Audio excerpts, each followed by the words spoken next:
Hey everyone, Ryan here at eTrailer. Today on our 2024 GMC Canyon, we're going to be showing you how to install the Blue Ox base plate kit with removable arms. Before we get into that though, let's just take a moment. We'll check this out and make sure it's going to work for you.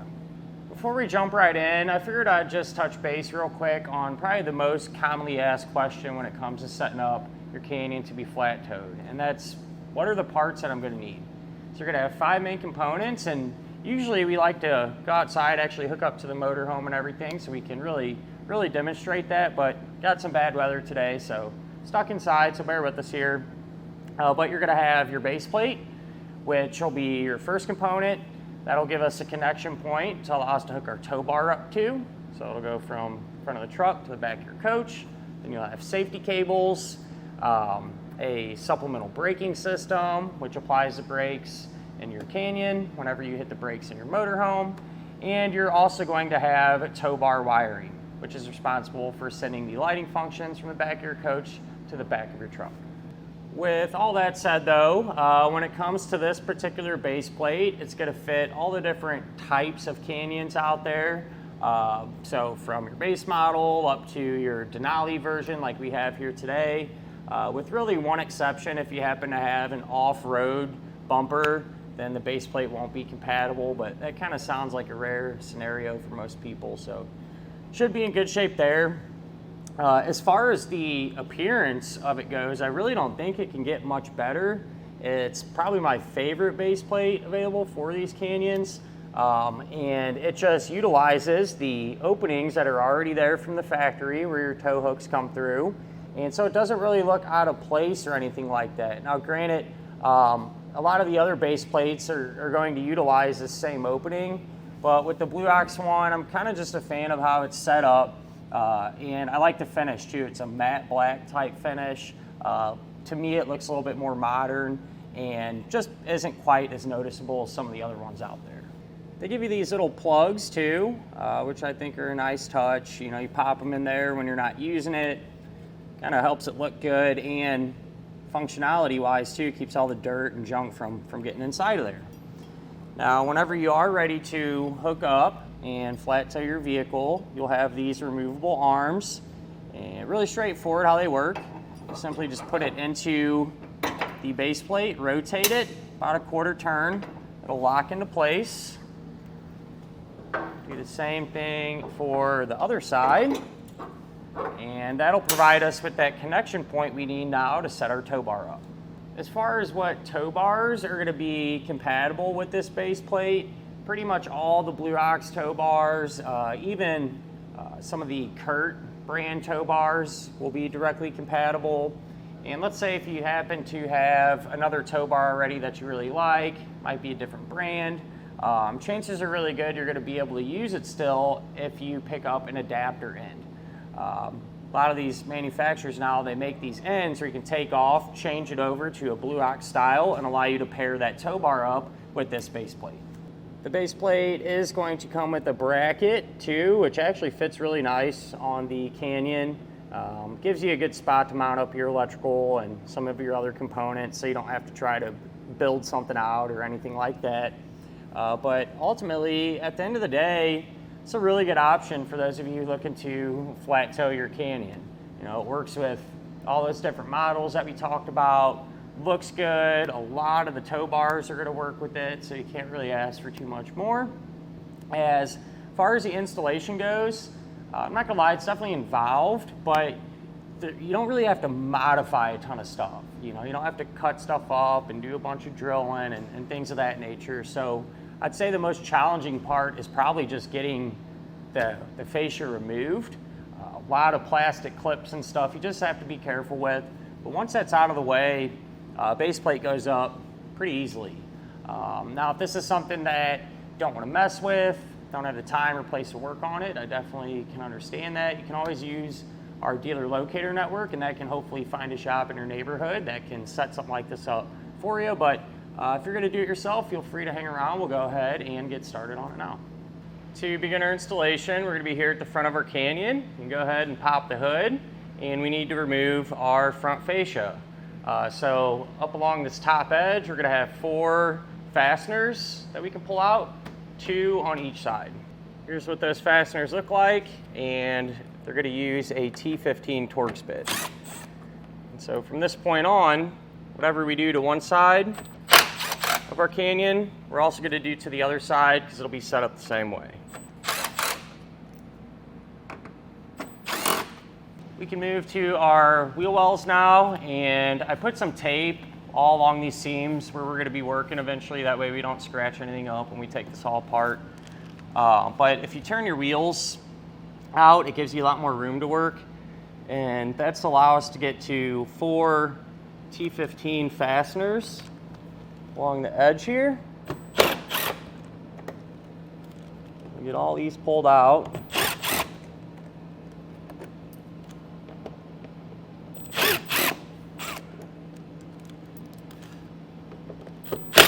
And then there's going to be several more kind of in this area here. In our case, we have a total of 4 more, and these are also a T15.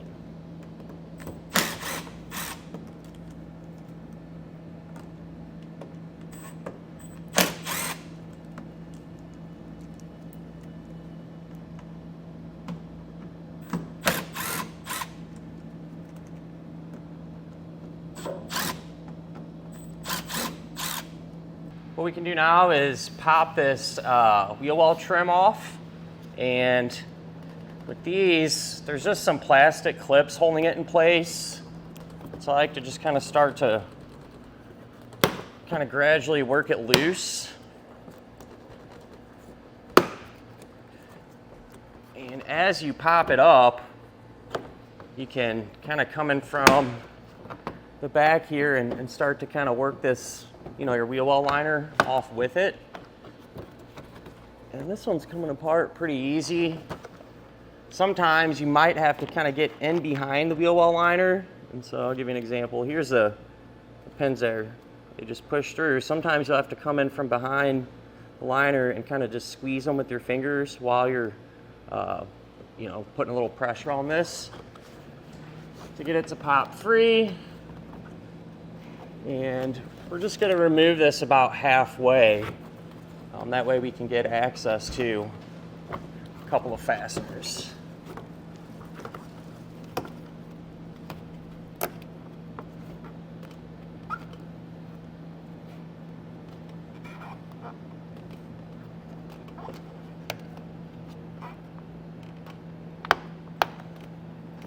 I peeled the wheel well trim off to about here, you know, roughly halfway.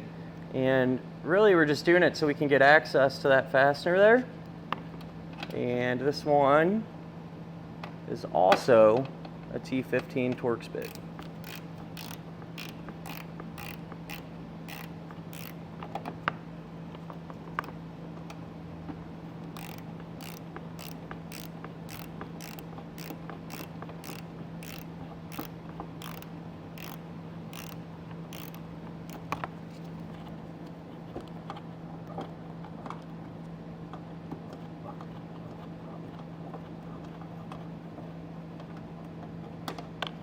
If you look behind your wheel well liner, you'll see this bracket here that's helping to attach the fascia to our vehicle, and there's 2 more T15s that you'll want to remove.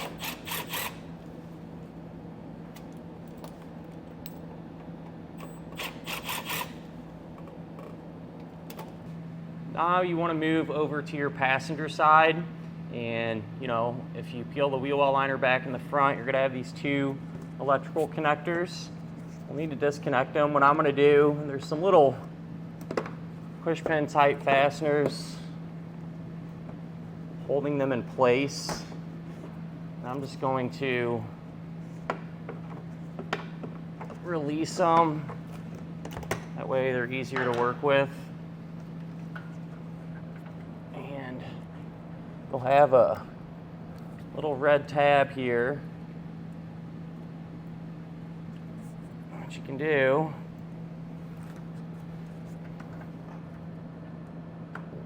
is you want to push down on that tab, and then down in the middle, you can go ahead and get that one released. This connector is just a little bit different. The red tab, you're going to want to push that way. And then you can try to push down on it to separate the two. I find that to be really tight. What's a little bit easier, at least I found, if you take a little screwdriver and just kind of pry up on the little black portion there, you'll be able to separate the two ends. If you look where your front fascia meets the quarter panel, you see this little black piece of plastic. If you go along the edge here, you'll feel a 7mm head screw right here in this area, and then further up as well. And those will have to come out, so bear with us here. It's pretty difficult to actually see, but they are there.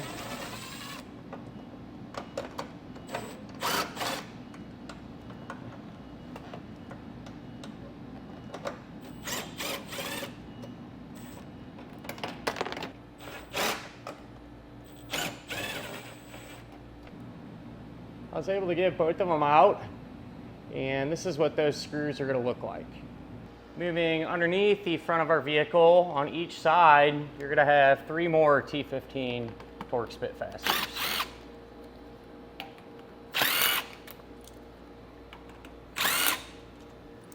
We can start to remove our fascia now, and I like to start at the corners here and just kind of grab everything and start to kind of work it loose. There's a bunch of clips and everything holding this in place.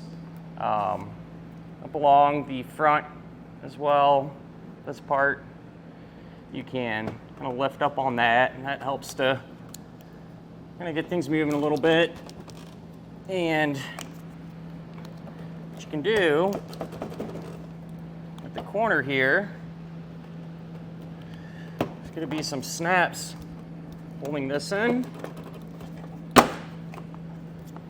Start to pop those out and just start to work your way around to get it all free. And you want to get to about this point on each side, and then it'd be smart to get an extra person here to give us a hand with this so we don't, pop off the last few clips and the fascia come flying off. So with a little extra help now, you can just start to pull straight back, and there's just a bunch of clips holding this in place. All right, and so it will take a little force, you just want to kind of swiftly pull it back. That'll release it, and with it all free, we can set it off to the side.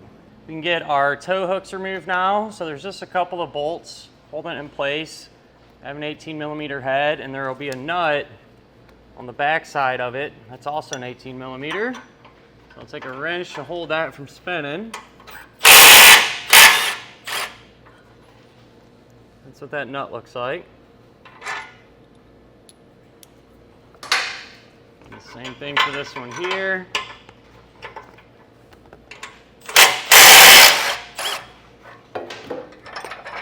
And then we can slide this off the front of our vehicle. On our driver's side, we're gonna have this little electrical connector, and I'm gonna unplug it. I'll just give us some more room, and if the base plate happens to be in the way, we can deal with it then, but pull down on that red tab and push on the center to release it.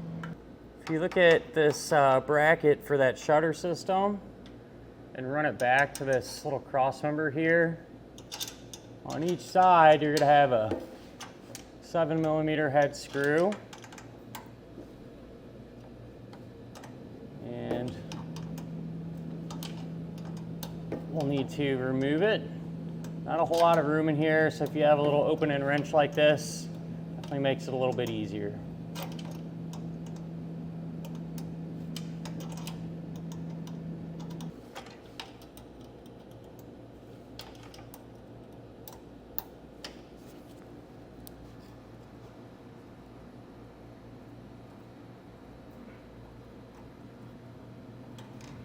Can remove our bumper beam, and on each side of it there's going to be 3 15mm head bolts.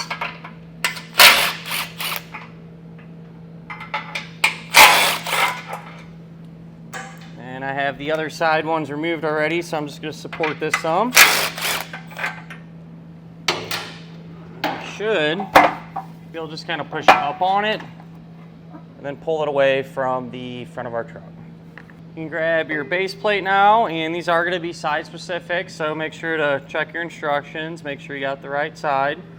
But these holes here are going to line up with these holes where our tow hook was bolted to.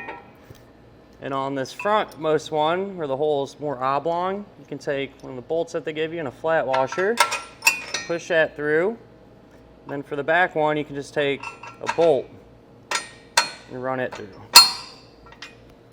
Where our bolts come through, get on that front one, take a flat washer, and you can get a nylon lock nut, get that started.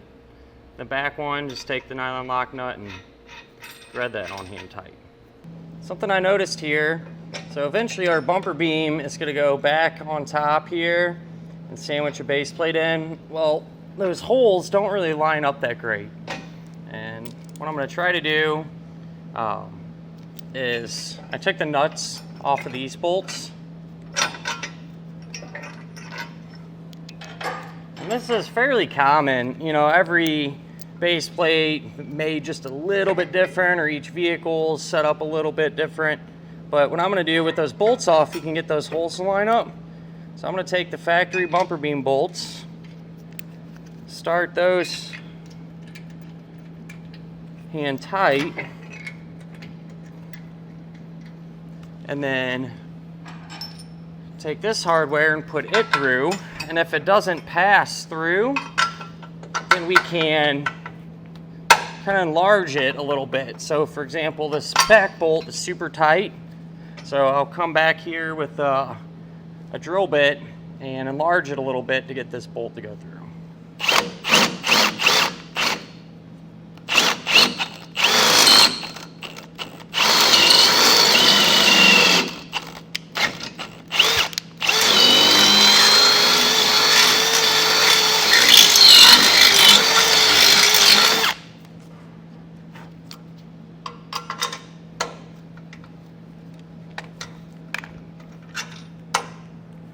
What we can do now, you can take all the factory bolts that we're holding in our bumper beam and take red Loctite and put it on the threads. And while I was right here, I also put some red Loctite on those bolts that we put back through. So our base plate is loosely in place, and I think my thought is, looks like it'll line up. So what I'm gonna try to do is take our bumper beam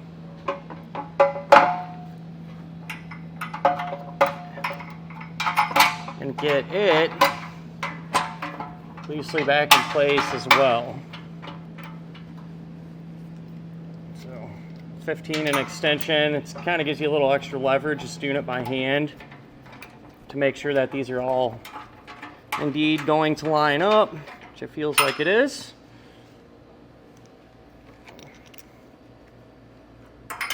Just work our way around and get them all started.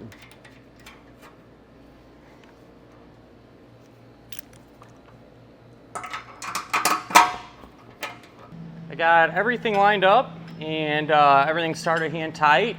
So we'll come back with our 15 and snug down the bumper beam bolts first.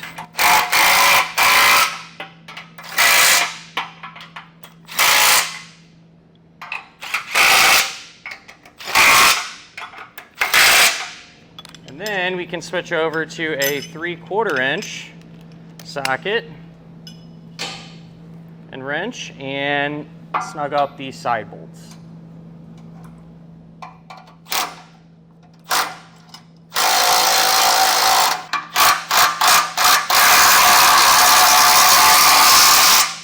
We want to make sure, come back with a torque wrench now and tighten down all the hardware to the amount specified in the instructions. I did go ahead and install the safety cables here. Pretty straightforward. You just wrap them around the frame. It's pretty tight, but I was able to get it around twice and then use the provided D-link to connect the ends to the hole in the base plate. So not really a whole lot to it. Just make sure you're not going to pinch any wires or anything like that. And then something I like to do is take a zip tie and zip tie it up in 1 or 2 spots. That way it'll just keep it tighter and prevent it from rattling or clunking whenever you're going down the road. I also plugged our electrical connector back in here and reinstalled those two 7mm head screws to secure this piece. And now would be a great time to install some of your other flat towing components like wiring, braking system, things like that. And I say because with the front fascia removed, gives you a lot more room to work to route your wires and everything down here. So that's exactly what I'm gonna do. And once I have that wrapped up, we'll come back and kind of pick up from there, getting our fascia reinstalled. So I got all of our components situated on the front of our truck and we're ready to get the fascia back on now. But the base plate does come with this bracket for our wiring connector and things like that. And this is how I set ours up.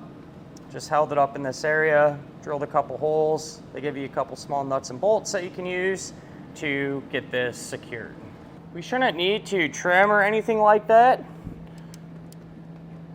So I got our wiring and stuff like we talked about. I'm gonna make sure to pass that through the front while reinstalling this, and everything should go back the opposite way that we removed it.